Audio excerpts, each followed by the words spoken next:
نحمده ونصلي ونسلم على رسوله الكريم أما بعد فأعوذ بالله من الشيطان الرجيم بسم الله الرحمن الرحيم قل لا أسألكم عليه أجرا إلا المودة في القربى آمنت بالله صدق الله العظيم ببركة إن الله وملائكته يصلون على النبي يا أيها الذين آمنوا صلوا عليه وسلموا تسلیما۔ محبت کے ساتھ سارے احباب درود و سلام پڑھیے اور اپنے معزز مہمان کا استقبال بھی کیجئے۔ درود پاک الصلاۃ والسلام علیکہ یا سیدی یا رسول اللہ۔ نعرہ تکبیر، نعرہ رسالت،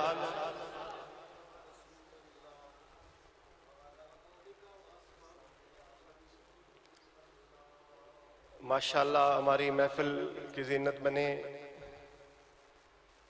ملک پاکستان کے ایک عظیم نام صاحبزادہ والا شان برادر مکرم حضرت علامہ صاحبزادہ قاضی احمد حسن صاحب دل کی عطا گرائیوں سے آپ کو خوش آمدید کہتے ہیں۔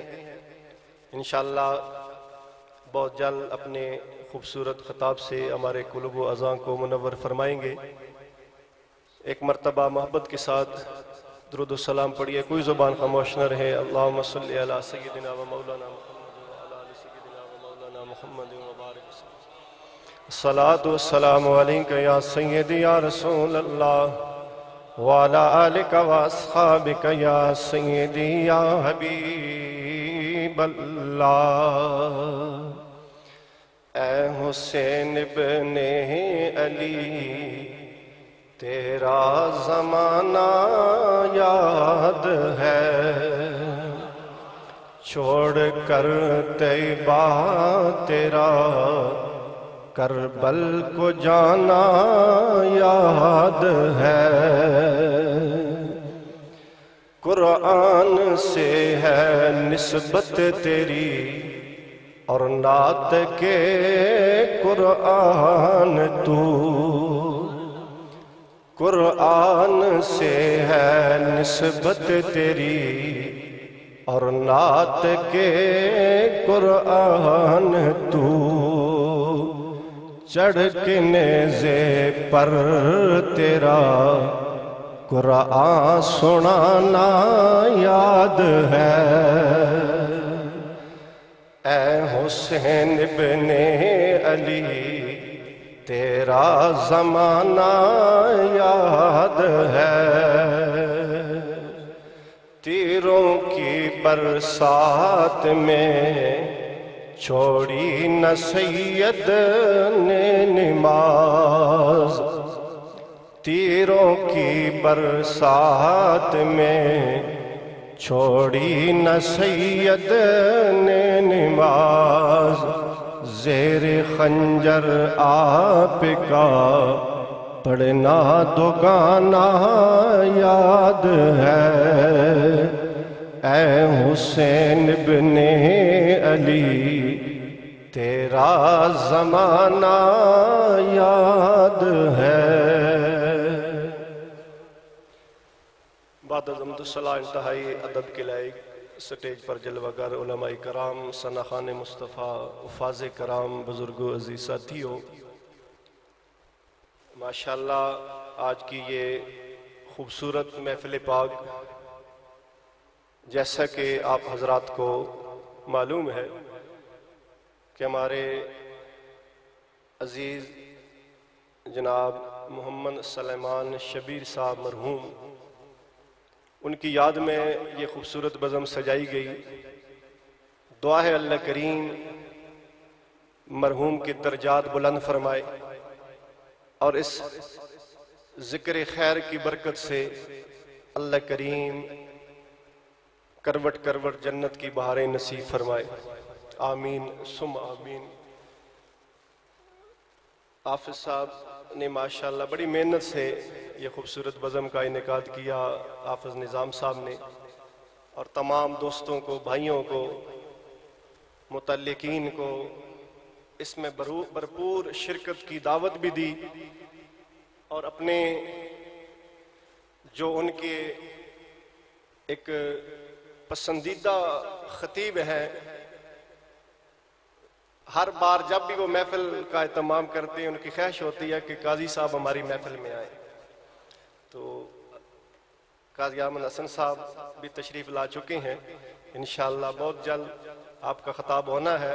تو میں نے معذرت کی کہ ٹائم بھی ہو چکا ہے، قاضی صاحب بھی پہنچ چکے ہیں، تو زیادہ سے زیادہ ان کی باتیں ہم سنیں، لیکن آپ صاحب بڑے بھائی بھی ہیں اور بڑے محترم بھی ہیں، انہوں نے کہا کہ 5-7 منٹ آپ نے ضرور حاضری لگانی ہے، تو حکم کی بجاوری، تو 1-2 باتیں وہ بھی انہوں نے حکم دیا کہ آپ نے جو بات کرنی ہے وہ قرآن اور اہل بیت، یہ میں نے یہاں بیٹھ کے بات کرنا بھی ضروری سمجھا، ایک تو موقع محل مناسبت بھی ہے ان ایام کی، ضروری بھی ہے اس پیغام کو پہنچانا، اور دوسری بات بلا مبالغہ اس میں کوئی خوشامد والی بات نہیں ہے، آپ صاحب کا تعلق بھی قرآن سے بڑا ہے، ٹھیک ہے، یہ بات سب مانیں گے۔ اگر 18-20 سال انہوں نے فوج کے اندر گزارے ہیں، آپ کو پتہ ہے رات جاگتی بھی گزرتی ہے، سرحدوں پہ پہرے دیتی بھی گزر جاتی ہے، اور فوج کے آرڈر بھی بڑے سخت ہیں، نہ دن ہے نہ رات ہے، چھٹی والا تو معاملہ ہی کوئی نہیں، لیکن اس کے باوجود بھی انہوں نے قرآن کو بھولنے نہ دیا۔ اپنے سینے میں جس طرح قبلہ استاذ المکرم حافظ اکرم صاحب کی محنت اور کاوش تھی، اس کو انہوں نے یاد رکھا، اور اب بھی الحمدللہ ہر سال مصلح سناتے ہیں۔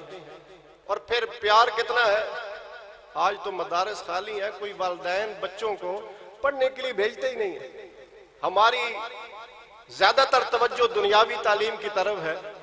پچھلے دنوں بات ہوئی تو کہہ رہے ہیں کہ اور کوئی بھیجے نہ بھیجے، میں خود اپنے بھتیجی اور بھانجوں کو موٹر سائیکل پہ بٹھا کے رپا لے جاتا ہوں مسجد میں، پک اینڈ ڈراپ سروس۔ دیکھیں یہ قرآن سے لگاؤ ہے، محبت ہے، اور یقین مانیے جس عزیز کی محفل میں ہم آئے ہیں، میں نے جب بھی دیکھا ان کو قبلہ استاذ المکرم کا ہاتھ پکڑا ہوا ہے، کبھی مسجد میں دیکھا، کبھی محفل میں دیکھا، مسجد کے ساتھ بھی اس جوان کی محبت تھی، قرآن کے ساتھ بھی محبت تھی، اور دل میں عشق رسول کی دولت بھی تھی۔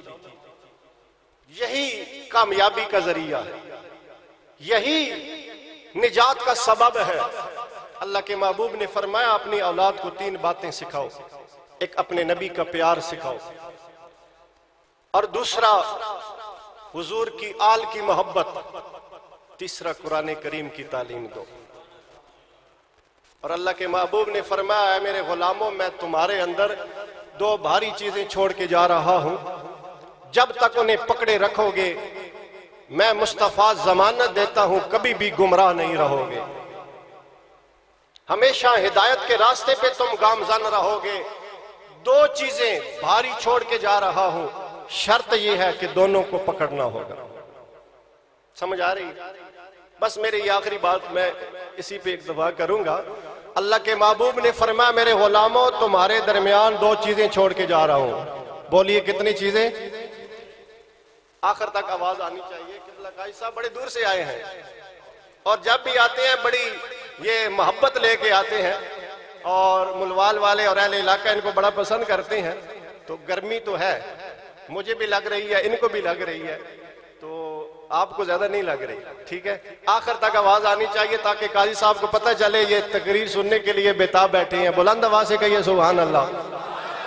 حضرات ذی وقار اللہ کے محبوب نے فرمایا میرے غلاموں تمہارے درمیان 2 چیزیں چھوڑ کے جا رہا ہوں، دونوں کو پکڑو گے کبھی بھی گمراہ نہیں رہو گے، ہمیشہ ہدایت یافتہ بنو گے۔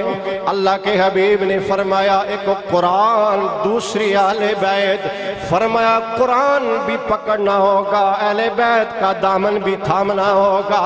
فرمایا دونوں کو پکڑو گے مضبوطی سے کبھی بھی گمراہ کتنے فرقے بن چکے ہیں، ہر فرقہ دوسرے کو غلط کہہ رہا ہے، لیکن حضور نے تو فرمایا کہ میں دو چیزیں چھوڑ کے جا رہا ہوں، انہیں پکڑو گے، قرآن بھی اہل بیت بھی، پھر گمراہ نہیں رہو گے، ہمیشہ ہدایت یافتہ بنو گے۔ تو دو شرطیں جو سرکار نے لگائی ہیں ہم نے اس کی طرف دیکھنا ہے۔ کیا جو جماعتیں بنی ہوئی ہیں ان دونوں چیزوں کو پکڑا ہوا ہے یا کسی کو چھوڑ دیا ہے؟ دوستان ذی وقار ذرا غور کریں، گمراہ کون ہے؟ جس نے قرآن چھوڑا وہ بھی گمراہ، جس نے اہل بیت کا دامن چھوڑا وہ بھی گمراہ۔ کوئی قرآن تو پڑھتا ہے لیکن اہل بیت سے پیار نہیں کرتا، کوئی اہل بیت کے نعرے تو لگاتا ہے لیکن قرآن نہیں پڑھتا۔ سنیو، ہمیں اپنے عقیدے پہ ناز کرنا چاہیے۔ اگر ہمارے ایک ہاتھ میں قرآن ہے تو دوسرے ہاتھ میں اہل بیت کا دامن موجود ہے۔ الحمدللہ ہم قرآن کو بھی مانتے ہیں، اہل بیت کو بھی مانتے ہیں، اور اللہ کے محبوب نے ضمانت دی ہے، فرمایا کبھی بھی گمراہ نہیں بنو گے جب تک اہل بیت کا دامن بھی پکڑو گے، قرآن بھی پڑھو گے، فرمایا ہدایت کے راستے پہ ہمیشہ جاؤ۔ تو میں آخر میں اتنا ہی کہنا چاہوں گا، خدا را قرآن سے پیار کرو۔ اگر کربلا والوں سے پیار کرتے ہو، اگر نواسے رسول سے، کربلا کے شہیدوں سے محبت کرتے ہو، محفلیں مناتے ہیں، لنگر کا اہتمام، وہاں قرآن بھی پڑھنا ہوگا، نماز بھی پڑھنی ہوگی۔ اپنی اولادوں کو قرآن کی راہوں کے مسافر بناؤ، مدارس آباد کرو۔